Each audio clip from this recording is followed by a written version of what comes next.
नमस्कार।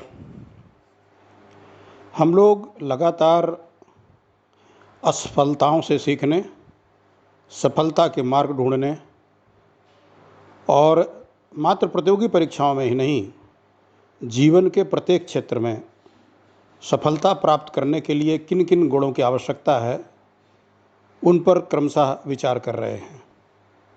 जिसमें हमारे प्रयास की निरंतरता, हमेशा सकारात्मक सोच, अपने आत्मबल में विश्वास आदि कई बिंदुओं पर हम लोगों ने चर्चा की और कई उदाहरणों के माध्यम से उसको समझा। एक अन्य विशेष गुण जो हमें सफलता के लिए आवश्यक है, अपने व्यक्तित्व में शामिल करना होगा, वो है प्रभावशीलता। ये महसूस हो सकता है कि साहब प्रभावी जो व्यक्तित्व है या प्रभावशीलता है, ये शायद साक्षात्कार के समय ही हमारे लिए उपयोगी होगी, मध्य में या पहले इसकी आवश्यकता नहीं है। लेकिन ऐसा नहीं है। इस गुण के अभाव में यदि हम में प्रभावशीलता नहीं है, तो जो अन्य साधन सुविधाएं होते हुए, शरीर हृष्ट पुष्ट होते हुए भी हम अपेक्षित स्थान नहीं बना सकते हैं।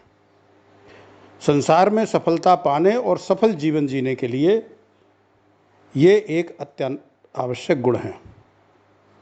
क्योंकि जो प्रभावशाली व्यक्तित्व होता है, ये सहज ही दूसरों को आकर्षित करता है। इस गुण के कारण वो लोकप्रिय हो जाता है और जिधर भी जाते हैं उनकी कद्र होती है, वो हाथों हाथ लिए जाते हैं। जिस काम के लिए भी निकलते हैं, वो अपने इस प्रभावशाली व्यक्तित्व के कारण वो कार्य संपन्न करके ही लौटते हैं। और ये जो प्रभावशीलता है, ये ना तो हृष्ट-पुष्ट शरीर से मिलती है, न सुंदर आकृति से मिलती है, या रूप स्वरूप धन दौलत साधन सुविधाओं आदि से ये प्रभावशीलता नहीं मिलती है। यद्यपि इनका थोड़ा सा फर्स्ट इम्प्रेशन जिसे आप कह सकते हैं, वो थोड़ा सा इनका योगदान हो सकता है। अब ये जो गुण हैं जिससे हमारे शरीर में, हमारे अंदर प्रभावशीलता विकसित हो, उसको कैसे लाया जाए? अगर अभी तक हम प्रभावशाली नहीं बन पाए, अभी तक यदि हम अपने व्यक्तित्व से दूसरों को प्रभावित नहीं कर पा रहे, और ये हमें पता चल जाता है समय समय पर, हम जो यात्रा करते हैं, लोगों से मिलते हैं या दूसरे लोग हमसे मिलते हैं, हमारे अंदर उनके व्यक्तित्व का जो प्रभाव पड़ता है, उससे ये पता चलता है। क्योंकि इससे एक ऑरा क्रिएट होता है। आप लोगों ने देवताओं और महापुरुषों के चित्रों में देखा होगा ना, उनके मस्तक के पीछे एक ऑरा का चित्र बना रहता है। एक पीला पीला या नारंगी रंग का, सूर्य जैसा प्रकाश का या वाइट कलर का, इस तरह से बना दिया जाता है।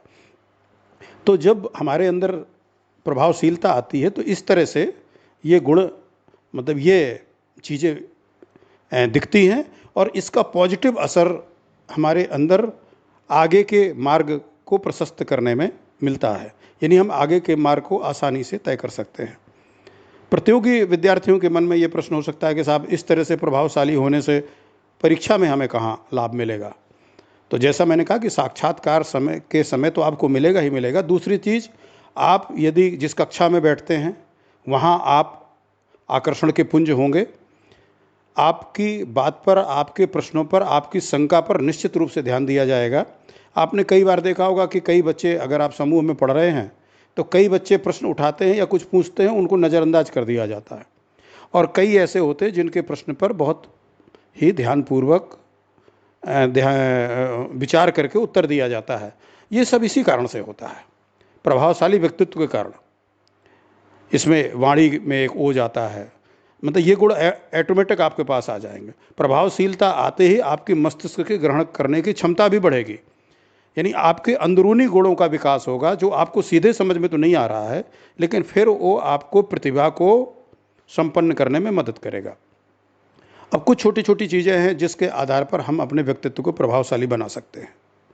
जैसे कि दूसरों का उचित मूल्यांकन करना और उनको मान्यता देना, उनको सम्मान देना। संसार में प्रत्येक व्यक्ति के अंदर कुछ ना कुछ अच्छाई अवश्य होती है, संसार में कोई व्यक्ति 100% बुरा होना असंभव है। हम लोग करते क्या है कि अगर किसी व्यक्ति में एक बुराई दिख गई तो हमेशा उसी को सबसे बड़ा मान करके और उसकी चर्चा करते हैं, और उसके अंदर अगर कोई गुण हैं तो उसकी हम उपेक्षा कर देते हैं। इस पर मैं आपको एक दृष्टांत देना चाहूँगा। अंगुलीमाल की कथा आप लोगों को मालूम होगी। आज संयोग से बुद्ध पूर्णिमा का शुभ अवसर भी है। तो महात्मा बुद्ध जब अपने धम्म प्रचार में लगे हुए थे तो उनके संज्ञान में आया कि एक अंगुलीमाल का व्यक्ति है, दानव है, राक्षस है, दुष्ट है, और वो प्रतिदिन लोगों की हत्या करके उनकी उंगलियां काट करके कोई अपना इष्ट देव है उसको चढ़ाता है और फिर उसकी माला पहनता है। एक सनक सवार थी उस व्यक्ति में। जब महात्मा बुद्ध को ये पता चला, लोगों ने बताया कि साहब यहाँ तो बहुत लोगों का ऐसे ऐसे हो चुका है, आप इस गांव में मत रुकिए, ये घटना आपके साथ भी हो सकती है। तो महात्मा बुद्ध ने कहा कि नहीं, मैं अन्य लोगों इसके शिकार हों, अब मैं इस गांव में आ ही गया हूं, आप लोगों ने मेरा इतना आतिथ्य सत्कार किया है तो मैं उसके लिए प्रस्तुत होऊंगा, और उसके आने के पहले मैं स्वयं जाता हूं, क्योंकि उसके आने पर तो हो सकता है पता नहीं किसको उठा के ले जाएगा, मैं स्वयं क्यों ना जाकर के उसके आगे प्रस्तुत हो जाऊं। महात्मा बुद्ध जंगल में गए और उसने देखा कि अरे एक व्यक्ति ये तो वैसे टहलते हुए चला आ रहा, आज मुझे कोई परिश्रम और प्रयास ही नहीं करना। तो बोले कहा कि क्या भाई तुम्हें पता नहीं है कि मैं क्या करता हूँ? मुझे प्रतिदिन एक व्यक्ति चाहिए जिसकी उंगलियाँ काट करके मैं अपने देवता को चढ़ाता हूँ, और फिर देखो ये मैं माला पहनता हूँ, और तुम को ये बात पता नहीं है या तुम जानते हुए भी दुस्साहस करके यहाँ चले आए? महात्मा बुद्ध ने कहा कि नहीं, मुझे पता है कि आपका ये व्रत है, आप नित्य प्रति ये करते चले आ रहे हैं, और इस बात की जानकारी होने के बावजूद, लोगों के द्वारा रोकने और टोकने के बावजूद मैंने अपने आप को आपके समक्ष प्रस्तुत किया है। लेकिन आप ये कार्य करिए, उससे पूर्व मेरा एक अनुरोध है, अगर आप उसे स्वीकार कर लें। तो बोले कहा तुम मरने को तैयार हो और तुम में इतनी हिम्मत है कि तुम हमें कोई आदेश दे सकते? बोले कहा नहीं, आदेश नहीं, आप उसे प्रार्थना समझिए। अगर आपकी सामर्थ्य में हो, अगर आप में ताकत हो, आप में बहादुरी हो, आप में दम हो, आप में शक्ति हो, तो आप उसे कर दीजिए। नहीं है तो कोई बात नहीं, मैं तो प्रस्तुत हूँ आपके सामने। बोले कहा अच्छा बताओ तुम ऐसी कौन सी चीज़ है जो मैं नहीं कर सकता हूँ? बोले कहा ये जो पीपल का वृक्ष है इसका एक पत्ता तोड़ दीजिए। अरे बोले कहा बड़े मूर्ख हो तुम, ये कौन सी परीक्षा है? इस ताकत के लिए क्या चाहिए? ये तो कोई भी व्यक्ति कर सकता है। बोले कहा नहीं, कोई भी कर सकता है, बट मुझे लगता है आप नहीं कर पाएंगे। अंगुलीमाल को बड़ा आश्चर्य हुआ। बोले कहा अरे, उन्होंने तुरंत बाएं हाथ से ऐसे हाथ उठा के एक पीपल के पत्ते को तोड़, बोलो तोड़ दिया। बोलो और क्या चाहिए? बोले कहा नहीं कुछ नहीं, अब आप इसको वहाँ लगा दीजिए। अरे बोले कहा बड़े नालायक हो तुम, मैं इसको कैसे लगा सकता हूँ वहाँ पर? तो बोले कहा बस मैं आपकी सामर्थ्य समझ गया कि आप सिर्फ तोड़ सकते हो, किसी चीज़ को नष्ट कर सकते हो, किसी को बर्बाद कर सकते हो। अपने जीवन को भी आप यही कर रहे हो, अपने जीवन को आप तोड़ रहे हो, अपने जीवन को आप बर्बाद कर रहे हो, और अपनी शक्ति और प्रतिभा और संकल्प का दुरुपयोग कहें या जो भी उपयोग कर रहे हो, वो सिर्फ अपना नाश करने में कर रहे हो। आप में एक पीपल के पत्ते को जो आपने स्वयं तोड़ा है उसको आपको लगाने की सामर्थ्य नहीं है, तो आप कोई भी ऐसा कार्य नहीं कर सकते हो जिससे कोई चीज़ बन सके, आपका जीवन बन सके। और जैसे आप इष्ट देवता मान के बैठे हो, प्रतिदिन जिसके ऊपर आप निरीह लोगों की अंगुलियां चढ़ा रहे हो, वो क्या करेगा तुम्हारे लिए तुम समझ सकते हो। ध्यान रहे, ये बात बुद्धत्व को प्राप्त सिद्धार्थ गौतम से महात्मा बुद्ध बने व्यक्ति द्वारा कही जा रही थी। ये किसी सामान्य व्यक्ति की बात नहीं थी, जिसका व्यक्तित्व अत्यंत प्रभावशाली था, जिन्होंने तपस्या की थी, जिन्होंने साधनाएं की थी, ये उनके द्वारा ये बात कही जा रही थी, जिसका असर उस दुष्टात्मा पर पड़ना ही पड़ना था। वो विचार में डूब गया। फिर इन्होंने कहा कि अब मैं तैयार हूँ, आप अपना संकल्प पूरा करिए। उसे और आश्चर्य हुआ कि अरे ये सब कुछ जानते हुए ये व्यक्ति, ये तो अद्भुत है, अद्भुत है। वो विचलित हो गया, विचलित होकर के बैठ गया घुटनों के बल। फिर उसको रोना आ गया बड़ी जोर जोर से, और फिर बोला कहा कि प्रभु मैं आपकी शरण हूँ, बुद्धम शरणम गच्छामि, आप मुझे आदेश दीजिए मुझे क्या करना है, मैं आज आपकी शरण में हूँ। भगवान ने देखा तो उसके हाथ की उंगली कटी हुई थी, एक हाथ की। भगवान ने कहा भाई ये तुम्हारे हाथ की उंगली कैसे कटी हुई है? उसने कहा प्रभु मेरे देवता, चूँकि मैंने संकल्प किया था अपने देवता को उंगली चढ़ाने के लिए, और एक दिन मुझे कोई व्यक्ति नहीं मिला, ऐसा दिन गुजरा, मैं इधर उधर भटका घूमा, गांव की तरफ भी गया, सारे लोग अंदर जा चुके थे, कोई नहीं मिला और मुझे तो उंगलियां चढ़ानी थी, तो मैंने अपनी उंगली काट करके अपने ईश्वर को चढ़ा दी। बुद्ध को बड़ा ढाढ़स बंधा कि इस व्यक्ति में सुधार की पूरी संभावना है। इस व्यक्ति में एक बहुत बड़ा गुण है कि यदि ये संकल्प कर लेता है, दृढ़ संकल्प यदि कर लेता है, तो उसको पूरा करके मानता है। किसी व्यक्ति में यदि ये गुण है तो ये बहुत बड़ा गुण है। बस कष्ट ये है, दुर्भाग्य की बात ये है कि अभी ये शुभ संकल्प नहीं कर पा रहा है। इसके संकल्प ऐसे नहीं है जो इसके प्रगति में सहायक हों, जो कल्याणकारी हों, जो इसके लिए, परिवार के लिए, समाज के लिए और राष्ट्र के लिए कल्याणकारी हों। वो कार्य मेरा है, मैं इससे कराऊंगा, क्योंकि अभी ये मेरी शरण में आ चुका है। महात्मा बुद्ध उसको अपने साथ ले आए और लाने के बाद उन्होंने उसको दीक्षित किया बौद्ध धर्म में और बहुत बड़ी जिम्मेदारी दे दी। ये देख करके महात्मा बुद्ध के जो अन्य शिष्य थे, जो लंबे समय से उनका अनुगमन कर रहे थे, उनके शिक्षाओं का प्रचार प्रसार और उनका आदेश मान रहे थे, उन्होंने आपत्ति की। बोले का प्रभु, आप जानते हो ये व्यक्ति कैसा है, अभी भी संदेह नहीं, पता नहीं कितनों की उंगली काट डालेगा ये फिर कभी रात रात में, और आते ही आपने इसको इतना बड़ा पद दे दिया, ये तो कैसे ये सब हो सकता है। महात्मा बुद्ध ने कहा, मैंने इस व्यक्ति की परीक्षा की है, मैंने इस व्यक्ति में गुण देखे हैं और गुण देखने के बाद इसके व्यक्तित्व के अनुसार ही मैंने इसको ये जिम्मेदारी सौंपी है। सभी ने कहा, महाराज ऐसा आपने क्या देख लिया इस व्यक्ति में एक दिन के अंदर, आपको मारा नहीं इसने जान से बस इसीलिए ना, या ये आपके साथ चला आया, पता नहीं किस योजना से आया होगा, आगे पता नहीं ये क्या क्या करेगा। बोले कि नहीं नहीं नहीं नहीं। महात्मा बुद्ध ने तब सभी लोगों को, अपने शिष्यों को सामने बैठा करके समझाया और यही बात कही कि देखिए, दूसरे का मूल्यांकन आप सिर्फ उसकी जो ये कृत्य हैं, जो बुरे दुष्कृत्य हैं, सिर्फ उसके आधार पर मात्र मत करिए। हर एक व्यक्ति में कोई ना कोई गुण है और इस व्यक्ति में एक सबसे बड़ा गुण यह है कि ये अपने संकल्प का पक्का है और इसने जब अपने देवता के लिए ये संकल्प किया कि वो प्रतिदिन उंगलियां चढ़ाएगा, और एक दिन जब इसको कोई व्यक्ति नहीं मिला तो इसने स्वयं अपने हाथ की उंगली काट करके, कोई बहाना नहीं बनाया, स्वयं अपने हाथ की उंगली काट करके उस देवता को समर्पित कर दी। अब इसने यदि धम्म की शरण लेना स्वीकार कर लिया है तो निश्चित रूप से ये पूर्ण रूप से बुद्धत्व को प्राप्त होगा और अब ये मेरा अनुगमन करेगा। तो इस प्रकार से हम प्रायः यही देखते हैं कि हमारे अंदर इच्छाएं तो बहुत सी जागृत होती हैं, संकल्प बहुत से जागृत होते हैं, लेकिन वो जैसे जागृत होते थोड़ी देर बाद पानी के बुलबुले की तरह फूट जाते हैं। और शुभ संकल्प तो ज़्यादातर ऐसा, तो शुभ का मतलब अच्छी चीज़ें, जो हम अच्छा कर सकते थे, अच्छा बन सकते थे, अच्छी बात कर सकते थे, अच्छे कार्य कर सकते थे, उस तरफ के संकल्प हमारे एक बार उठते तो हैं, मन को कचोटते हैं कि अरे मुझे ये करना चाहिए, मैं इतना समय बर्बाद कर दे रहा हूँ इन चीज़ों में, फालतू की चीज़ों में समय बर्बाद कर रहा हूँ, सिनेमा देखने में बर्बाद कर रहा हूँ, सोशल मीडिया में फालतू की पोस्ट पढ़ने में बर्बाद कर रहा हूँ, मूर्ख लोगों से बहस में बर्बाद कर रहा हूँ, बिना मतलब को उत्तर प्रत्युत्तर में बर्बाद कर रहा हूँ, कोई असर नहीं पड़ने वाला। लेकिन ये जानते हुए भी हम ये दृढ़ संकल्प नहीं कर पाते कि हम ऐसे लोगों से दूर रहें, और जब दूर नहीं रहते हैं तो उनकी बुराई हमारे अंदर आने लगती है, आती रहती है। जिन व्यक्तियों को अपने जीवन में सफलता चाहिए उनको इन सारे डाइवर्जेंस से बचना चाहिए और स्वयं शुभ संकल्प लेना चाहिए। और जो मैं बता रहा था कि अपने व्यक्तित्व को प्रभावशाली बनाना चाहिए, तो उस प्रभावशाली व्यक्तित्व को बनाने के लिए दूसरे व्यक्तियों का उचित मूल्यांकन और उन्हें मान्यता देना है, जैसा कि मैंने बताया।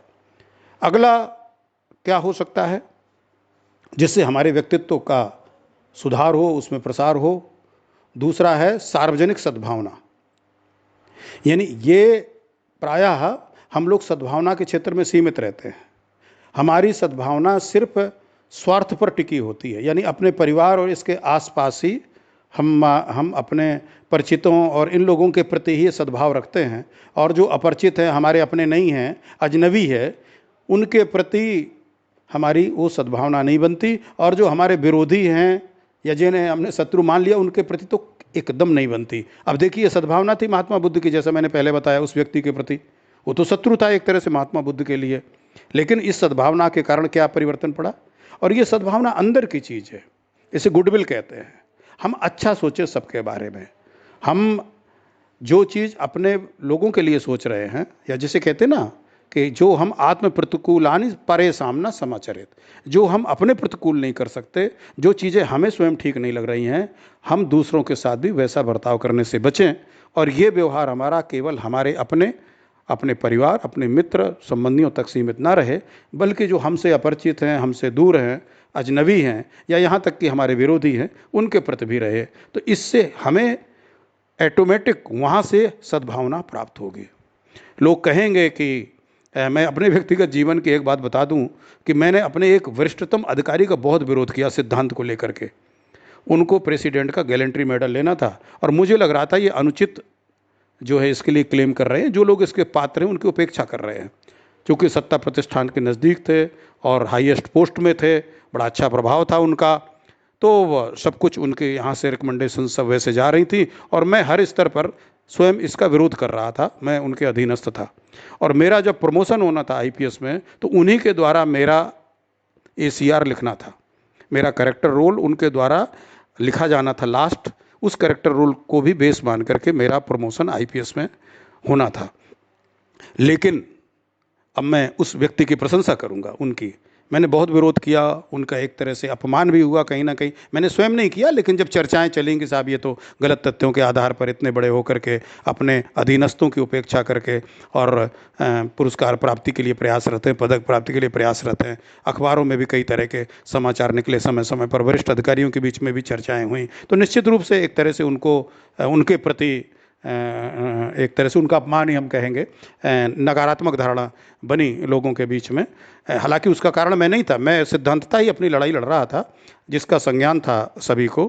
तो जब मेरा एसीआर गया तो मुझे मेरे जो नीचे के अधिकारी थे उन्होंने आउटस्टैंडिंग लिखा। आउटस्टैंडिंग सबसे सर्वोत्तम श्रेणी मानी जाती है। तो और जब उनके पास तक पहुंचा तो वो एडवर्स लिख सकते थे, इसको उल्टा कर सकते थे, हमारे खिलाफ लिख सकते थे, लेकिन उस महापुरुष ने, उन महान व्यक्तित्व ने, आज भी मैं उनको बहुत वैसा व्यक्ति आदर्श नहीं मानता, लेकिन फिर भी मैं इस बात की प्रशंसा करूंगा जो मैं कह रहा था ना कि किसी व्यक्ति में सारे दुर्गुण ही नहीं होते हैं या वो गलत ही नहीं होता है। उन्होंने मेरी एक कैटेगरी तो डाउन की, आउटस्टैंडिंग से ठीक नीचे होता है वेरी गुड, तो उन्होंने मुझे वेरी गुड कर दिया। लेकिन मुझे जो एडवर्स कर सकते थे, मेरा जो इसके नीचे गुड लिख सकते थे, इसके नीचे सेटिस्फैक्ट्री लिख सकते थे, इसके नीचे बैड लिख सकते थे और एडवर्स कमेंट भी कर सकते थे, ये उन मेरे वरिष्ठ अधिकारी ने ये कार्य नहीं किया। ये उनके व्यक्तित्व की विशेषता है। तो ये मैं निजी जीवन से मैंने आप लोगों को ये बात बताई। अगला जो गुण है जिसके आधार पर हम प्रभावशाली व्यक्तित्व का विकास कर सकते हैं वो है उदारता का गुण। हमारी ये जो उदारता है ये मिलती जुलती सद्भावना से मिलता हुआ गुण है कि हम छोटे बड़े धनी निर्धन प्रेम के साथ, सबके साथ उदारता का व्यवहार करें। प्रेम, सद्भावना और शिष्टता, इसी को उदारता कहते हैं। सबसे मीठे से बोलें, सबका यथायोग सम्मान करें, ये छोटा है कोई उससे भी सम्मान करें, लेकिन ये सम्मान, ये व्यवहार सिर्फ हमारे स्वार्थ के लिए ना हो।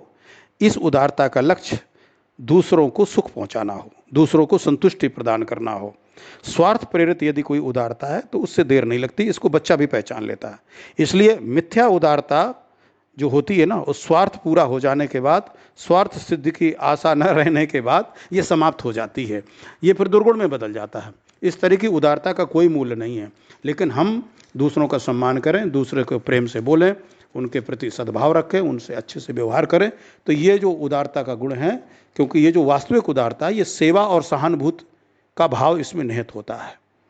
ये व्यक्ति जो है किसी के साथ नम्रता, प्रेम, शिष्टता का व्यवहार करता है और उसकी सेवा करने के लिए तत्पर रहता है। यानी अवसर मिलने पर उसके लिए वो परिश्रम भी सहेगा, थोड़ा मोड़ा कष्ट भी सहेगा, या जितना कष्ट सह सकता है उतना कहेगा। इसको हम उदारता कहते हैं। जैसे कुछ लोग ब्लड दान देते हैं तो कुछ लोग ये सोच के थे भाई हमारा अपना अर्चित परिचित होगा तो देंगे, लेकिन नहीं, अगर किसी को भी आवश्यकता है और हमारे अंदर इस तरह का दिल है और हम देने में सक्षम हैं तो हम उसे रक्तदान करेंगे, भले हम उसे जानता हूँ या ना जानता हूँ। एक और बड़ा गुण है जो प्रभावशाली व्यक्तित्व के लिए आवश्यक है, वो है सत्य बोलना, सत्यवादी होना। हालांकि आज के समाज में बड़ा दुर्भाग्य है, शायद कोई सत्य बोल रहा हो, झूठ पर ही सारे के सारी चीज़ें खड़ी हो रही हैं, बवंडर खड़ा हो रहा है। सोशल मीडिया ऐसे झूठ फैलाने के लिए टूल किट चलाता है और ये सभी ओर से लगातार चल रहा है, किसी एक को इसके लिए दोषी नहीं ठहरा सकता। असत्य का वातावरण है। लेकिन यदि हमें अपने आप में मजबूत बनना है तो हमें सत्यवादी बनना होगा और समाज के साथ सत्यता का व्यवहार करना होगा। यानी जैसा हम सामने प्रकट होते हैं, जैसे अभी मैंने जितने गुण बताए, विनम्रता का गुण है, नम्रता का, सद्भावना है, शिष्टता है, प्रेम से बोलना है, सेवा का भाव है, इसके साथ साथ सत्य भी होना चाहिए कि ये दिखावटी नहीं होना चाहिए, ये स्वार्थ से प्रेरित नहीं होना चाहिए, क्योंकि ऐसा व्यक्ति ही समाज का विश्वास पात्र बनता है। लोग उससे अपने सुख दुख और समस्याओं की निसंकोच चर्चा करते हैं, उससे परामर्श करते हैं, और ऐसा व्यक्ति यदि कोई पथ प्रदर्शन करता है तो उस पर लोग विश्वास करते हैं और आस्था रखते हैं, और छोटी से छोटी बात के लिए लोग उसको बुलाते हैं। और यदि कभी ऐसे विश्वास पात्र व्यक्ति पर जो सत्य आचरण करता है, ये सिर्फ सत्य बोलने से संबंधित नहीं है, उसका अंदर और बाहर का व्यवहार जो सात्विक और सत्य होता है, इसकी बात हम कर रहे हैं, तो अगर ऐसे व्यक्ति पर कभी कोई संकट आता है तो भारी संख्या में लोग इसकी सहायता करने के लिए दौड़ते हैं। ये प्रत्यक्ष हम लोगों ने अपने जीवन में अनुभव किया है। भले ही सत्य का लेस मात्र ही वहन कर पाए हों, या ये जो गुण बता रहे हैं प्रभावशाली व्यक्तित्व के, इसका लेस मात्र ही हो सकता है हम लोग उसका अनुसरण कर पाए हों, लेकिन हमने ये देखा है कि उसके एवज में अन्य लोग आकर के कितना ज़्यादा सहायक के रूप में और सद्भावना के रूप में और सहयोग के रूप में आकर के खड़े होते हैं, क्योंकि सत्यवादी और सत्य आचरण करने वाला व्यक्ति सबका विश्वास पात्र होता है, हर लोग उस पर विश्वास कर सकते हैं। अगला गुण प्रभावशीलता उत्पन्न करने के लिए यह है दूसरों के सम्मान की रक्षा। जैसे हमें अपने सम्मान की चिंता है, संसार में हर एक व्यक्ति सम्मान चाहता, सब में कुछ ना कुछ अहम का भाव रहता है, वो चाहे स्वाभिमान के रूप में ही क्यों ना हो या अभिमान के रूप में प्रकट होता हो, लेकिन होता जरूर है, चाहे गरीब हो, अमीर हो, निर्बल हो, बलवान हो। इसलिए आवश्यक है कि हम सबका बड़ा आदर करें, चाहे कोई हमारे यहाँ सेवक के रूप में हो, या हम रिक्शे वाले के साथ बैठते हैं, टैक्सी वाले के साथ बैठते हैं, सबसे प्रेम से बोलें, सबसे सम्मान से बात करें, उसका आदर करें। हमें किसी के भी अहम को चोट करने का अधिकार नहीं है, और यदि हम ऐसा करते हैं तो समझिए कि अपने प्रति बहुत बड़ा संकट एक तरह से मोल ले रहे हैं। हमें जो है सामने वाले का, और जब हम उसके साथ विपरीत आचरण करते हैं, उसका सम्मान करते हैं, तो अपने प्रति आदर और अपने व्यक्तित्व में कई गुना वृद्धि कर लेते हैं। इसलिए हर व्यक्ति की बात को आदर और सहानुभूति के साथ ध्यान से सुनना चाहिए, उसकी राय और प्रस्तावों को स्थान भी दिया जाना चाहिए। जरूरी नहीं कि आप मान लें, लेकिन उसको गंभीरता से अगर कोई व्यक्ति कुछ कह रहा है तो उसको सुनना चाहिए, और यदि ऐसा कर सकने का अवसर ना भी हो तब भी अचानक उसे मना नहीं कर देना चाहिए। ये तरीका भी हमें ढूंढना पड़ेगा। अगला क्या गुण है, एक दो गुणों की मैं और चर्चा कर दूं। वो है कि हमें अपना समाज में प्रभाव बढ़ाने के लिए, कई लोग होते हैं जो बोलते रहते हैं, बकर बकर करते रहते हैं, नहीं नहीं नहीं, इससे आपका प्रभाव नहीं बढ़ता। हमें वाचालता के दोष से बचना होगा। इसके विपरीत लोग समझते हैं कि हम जितना ज़्यादा बोलेंगे, जहाँ जहाँ बोलेंगे, क्योंकि बहुत बोल बोल के बड़े बड़े लोग भी अपनी ऐसी तैसी करा लेते हैं या फजीहत करा लेते हैं। आज वो भले बड़े पदों पर बैठे हों, लेकिन हकीकत में यह है कि जनता हकीकत जान जाती है कि जिसकी बहुत बोलने की आदत है, इसी को वाचाल कहते हैं, और वाचाल को कभी अच्छा नहीं माना गया है।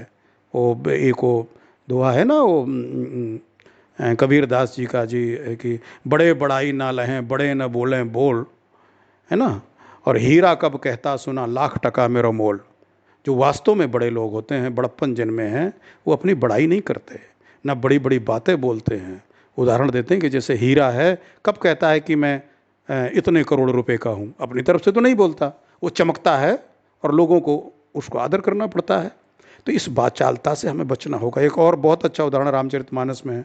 भगवान श्री राम जब वन को जा रहे हैं लक्ष्मण और माँ जानकी के साथ में, तो हनुमान जी उनको मार्ग में मिलते हैं, और हनुमान जी से वो परिचय अपना देते हैं, बहुत सरल शब्दों में देते हैं। कहते हैं, भैया कोस लेस दशरथ के जाए, हमको जो कौशल राज्य का राजा है दशरथ, उन्होंने पैदा किया। ये नहीं कह रहे कि हम राजपुत्र हैं, हम राजकुमार हैं, ये नहीं कह रहे। उस समय राजाओं के तो आप लोगों ने सुना है, प्राचीन काल में सैकड़ों रानियाँ होती थी, तो हजारों लाखों बच्चे भी होते होंगे। तो ये नहीं कि मैं राजकुमार ही हो गया, मैं पटरानी या महारानी से पैदा हुआ हूँ, ऐसा नहीं उन्होंने कहा। सिंपली अब पिता का नाम तो बताना था, तो उन्होंने कहा कि कोस लेस दशरथ के जाए, कौशल के जो राजा हैं कौशल प्रांत के, उनके हम पैदा किए हुए हैं, और हम पितु बचन मान बन आए, हमारे पिताजी ने हमको आज्ञा दी है, तो हम उनकी वचनों का पालन करते हुए भैया यहाँ जंगल में आ गए हैं। और यहाँ हरि निश्चर वैदेही, यहाँ पर निशाचर ने जो विदेह राज की कन्या है उसका हरण कर लिया है, माँ जानकी का हरण कर लिया है। हाँ, जानकी जी का तब तक हरण हो चुका था हनुमान जी के मिलने से पहले। और विप्र फिरे हम खोजत ते ही, चूँकि हनुमान जी विप्र वेश में थे, वैसे भी वो विप्र परिवार से पैदा हुए हैं, ब्राह्मण ही हैं वो, तो वो कह रहे हैं कि विप्र फिरे हम खोजत ते ही, हे भैया विप्र, हम उसको खोजते हुए घूम रहे हैं। इतने साधारण भाषा में आदर्श मर्यादा पुरुषोत्तम भगवान श्री राम, राजकुमार श्री राम इस बात को कहते हैं। ऊपर से और क्या कहते हैं कि आपन कथा कही हम गाई, कहते हैं भैया हमने तो अपनी बात बहुत बढ़ा चढ़ा के कह दी। विप्र कहूँ तुम कथा बुझाई, भैया आप भी जरा समझा के अपने बारे में बताओ आप कौन हो। ये है विनम्रता। तो हमें वाचालता से बचना होगा, वाचालपना से, जो प्रायः लोग ऐसा करते हैं। कितनी विद्या बुद्धि और ज्ञान क्या ना हो, बहुत बोलने वाले का कभी कोई आदर नहीं करता है। अल्प और उपयुक्त भाषण वाली प्रभावशीलता ही हमें उत्पन्न करनी होगी।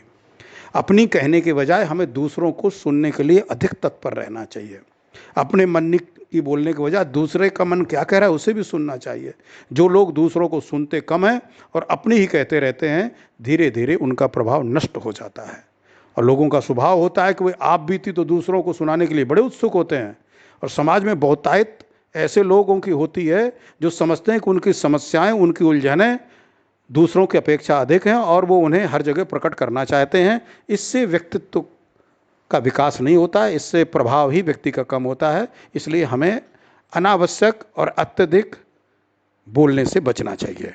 और एक और मैं गुण की चर्चा कर दूं, वो है सहानुभूति। हमारे अंदर सहानुभूति रखने की प्रवृत्ति होनी चाहिए। हमें अपना दुख सुनाएं अगर कोई, तो उसको ध्यानपूर्वक उससे सहानुभूति प्रकट करते हुए सुनना चाहिए। अपनी संवेदना प्रकट करने में कंजूसी नहीं करनी चाहिए। और किसी का कष्ट सुन करके हमें उपहास तो कभी नहीं करना चाहिए। ऐसा कर देना एक बहुत बड़ा नैतिक दोष है। इस दोष से जो ग्रस्त लोग हैं ना समाज में, अपने विरोधियों तथा आलोचकों की बढ़ोतरी कर लेते हैं। ऐसी दशा में हमारी प्रभावशीलता खत्म हो जाती है। समझिए, प्रभावशीलता में जो बढ़ोतरी है, ध्यान रहे, धन संपत्ति, विद्या बुद्धि अथवा ताकत के आधार पर कभी नहीं होती है।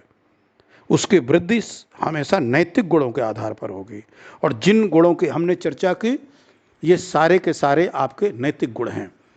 जैसे कि दूसरों का हम उचित मूल्यांकन करें, सार्वजनिक तौर पर हमारी सद्भावना प्रदर्शित हो, हमारे अंदर उदारता का गुण हो सभी के प्रति, और हम जहाँ तक संभव हो सत्यवादी हों, सत्याचरण करें, सत्याग्रही हों, दूसरे के सम्मान की रक्षा करें, वाचालता के दोष से बचें और सहानुभूति रखें।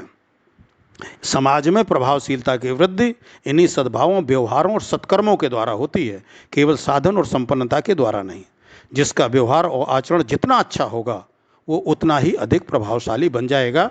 और ये प्रभावशीलता आपको हर क्षेत्र में सफलता प्रदान करेगी। चाहे आप प्रतियोगी परीक्षाओं, पढ़ाई के क्षेत्र में हों, या आप राजनीति के क्षेत्र में हों, या आप समाज सेवा के क्षेत्र में हों, आप जिस किसी भी क्षेत्र में होंगे, आपको कि ये जो विशेषताएं हैं जो मैंने बताई, आपको सफलता की ओर ले जाएंगी। बहुत बहुत शुभकामनाएं। जय हिंद, जय भारत।